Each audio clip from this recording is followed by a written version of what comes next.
Everyone, આજે આપણે બનાવીશું અડદની દાળ. તો એના માટે હું અડદની દાળને ધોઈને બાફવા મૂકી છે. તો એમાં હું મીઠું નાખ્યું છે અને હળદર નાખીશું. હવે ઢાંકણ ઢાંકી 2 સીટી પડે ત્યાં સુધી એને બાફીશું. ઓકે, સો આપણી દાળ હવે બફાઈ ગઈ છે. હજુ તમે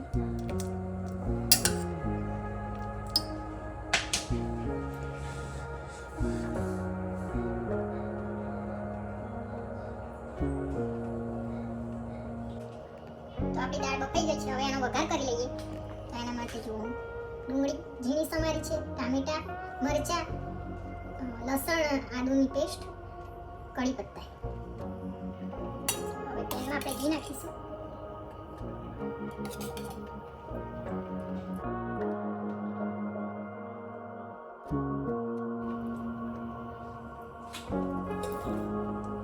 ઘી ગરમ થાય પછી આપણે એમાં જીરું નાખીશું.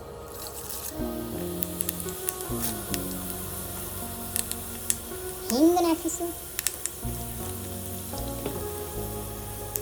કઢી પત્તા.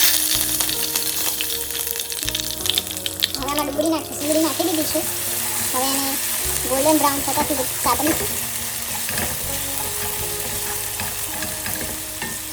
લીલા મરચાં બી નાખી દઈશું આપણે.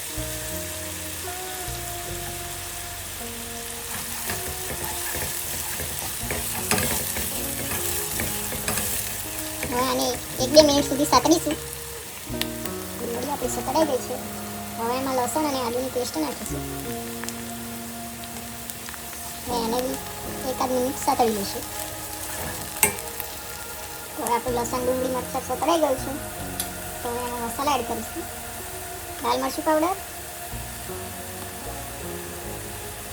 ધાણા જીરું પાવડર,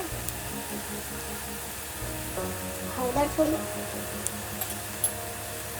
અને મીઠું નાખી મિક્સ કરી લઈશું. ત્યારબાદ તેમાં ટામેટાં ઉમેરીશું. ટામેટાં ઉમેરી દીધા છે. હવે ટામેટાં ચડી જાય ત્યાં સુધી એને સાતળીશું. જુઓ, હવે આપણું ઘી છૂટું પડી ગયું છે. તો હવે એમાં દાળ ઉમેરીશું આપણે.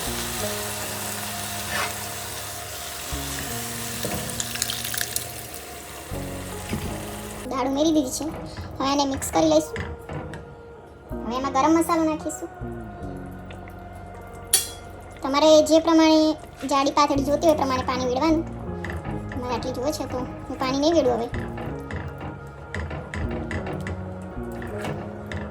હવે એને 2-3 મિનિટ ઉકળવા દઈશું ઢાંકીને.